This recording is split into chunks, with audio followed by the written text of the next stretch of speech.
안녕하세요. 대기업 시청자 그리고 서원주주 여러분들.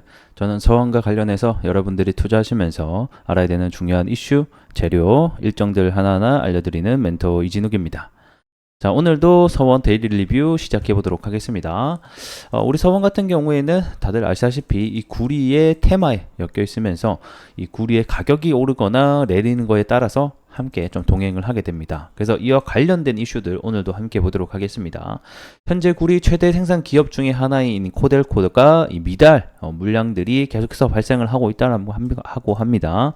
그래서 어떤 문제가 있는지 좀 함께 보도록 하겠고, 그 다음에 이어서 구리 재고량 좀 빠지고 있는가, 계속 올라가고 있는가 함께 체크해 보도록 하겠고, 선물 가격까지 전반적으로 체크해 보는 시간들 가져보도록 하겠습니다.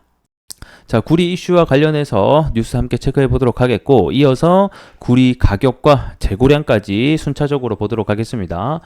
자, 구리 세계 최대 업체 중에 하나죠. 이 코델코가 월간 생산량의 목표치가 미달됐다라는 소식이 들려왔습니다.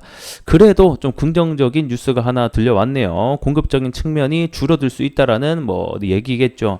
자, 내용을 보게 되면 기존 목표치 대비 8.6% 모자란 수치를 기록을 하게 되면서 지난 1월부터 5월까지 해서 목표치보다 6.1% 적은 양을 기록하게 됐다라고 합니다. 이 구리 생산량 같은 경우에는, 그리고 공급적인 측면은 하루아침에 이렇게 낮아진 것은 아니고 계속돼서 좀 낮아지고 있는 추세다라고 설명을 드릴 수 있겠는데, 자, 19년부터 해서 이게 공급적인 측면이 500 후반대는 유지하고 있었거든요. 근데 20년도 들어서는 500 초반 중반까지 내려갔다가 23년에는 400만 톤까지 아래로 내려가게 되면서 이 공급적인 측면 역시 현재 줄어들고 있는 상황이다라고 보시면 될 것 같고, 이렇게 수요는 앞으로 증가할 수 있다라는 전망과 대비해서 이 공급적인 측면은 계속 어려워질 것이다라는 전망이 나오고 있죠. 자, 그러면 구리 생산량이 왜 이렇게 줄어들고 있을까를 생각해 보면 다양한 원인들이 있겠지만 그 중에 하나는 바로 이 가뭄의 문제가 있을 것 같습니다. 자, 물이라는 것은 사실 이 구리를 캐는 데 있어서 굉장히 중요한 요소입니다. 광물이나 원석을 분쇄하는 데도 필요하겠고, 이 불순물을 분리하는 데도 필요하고요. 그 다음에 장비 세척까지 하는데 정말 다양하게 쓰이는 요소이기 때문에 이 물이 부족한다라고 하게 되면 결국에는 이 생산량의 차질을 빚을 수밖에 없다라고 보시면 될 것 같습니다. 그래서 현재 전 세계적으로 이 광산의 30%에서 그리고 50% 정도가 이 물이 부족한, 이 가뭄에 취약한 지역에 위치하고 있기 때문에 현재 이 문제로 인해서 생산량이 줄어들고 있다고 합니다. 그래서 이 칠레의 코델코 역시 이미 극심한 가뭄의 타격을 받고 있기 때문에 이 여파로 현재 한 20년 만에 가장 작은 구리의 생산량이 계속해서 진행이 되고 있다고 합니다. 그래서 아래 내용을 보게 되면 뭐 때문에 생산량이 줄어들겠다, 이상기후 현상으로 인해서 곳곳에 가뭄 현상이 벌어지면서 구리 생산량의 차질이 빚어질 것이다 라는 전망이 나오게 되는 거죠. 그래서 오는 2050년까지 이 구리 광산의 54%와 코발트, 리튬의 같은 14%가 가뭄으로 인해서 생산량이 줄어들 것이다 라고 내다봤습니다. 그래서 해당 표를 보시게 되면 이제 구리 같은 경우에는 이 가뭄 피해로 인해서 이 생산량이 차질을 빚는 경우가 굉장히 50% 이상을 육박을 한다라는 것을 우리가 통해서 볼 수 있을 것 같고, 특히 리튬 코발트 같은 경우에는 74%나 되기 때문에 굉장히 큰 수치다라고 보시면 될 것 같죠. 자, 그리고 이어서 이 구리 가격 함께 좀 체크해 보도록 하겠습니다. 결국에는 구리 관련주들이 대부분 상승과 하락을 동행하는 게 이 구리의 선물 가격 또는 재고량 이런 게 함께 동반이 됩니다. 현재 구리 가격이 5월달 중순까지 최고점을 찍고 나서 연일 좀 하락을 해주고 있죠. 이 하락에 대한 가격 조정의 가장 큰 원인은 제가 말씀드린 적이 있는데 바로 이 구리 재고량이 문제가 되고 있다라고 설명을 드렸습니다.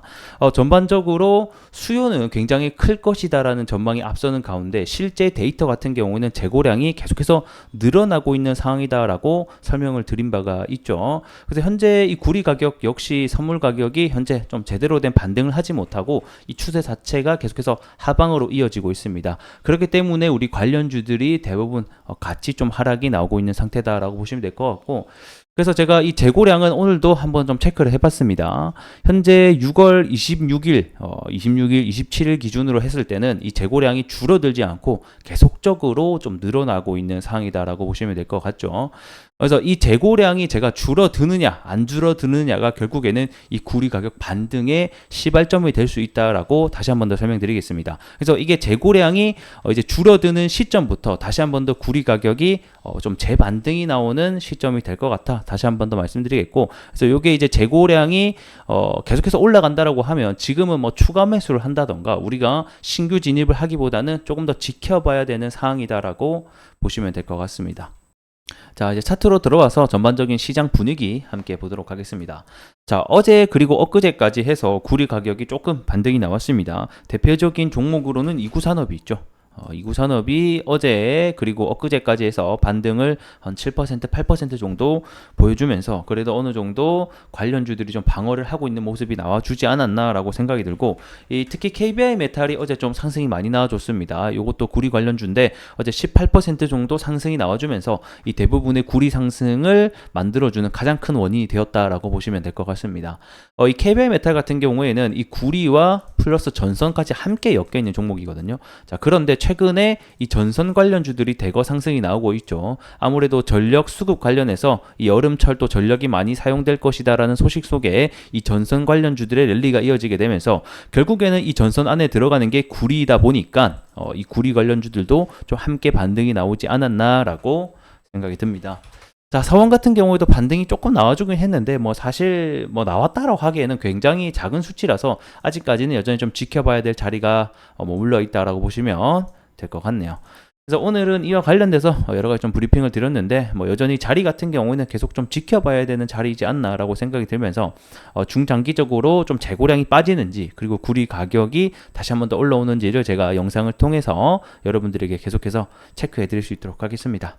자, 오늘은 여기서 좀 마무리를 해보도록 하겠고요. 구독과 좋아요 한 번씩 부탁드리면서 다음 시간에 뵐게요.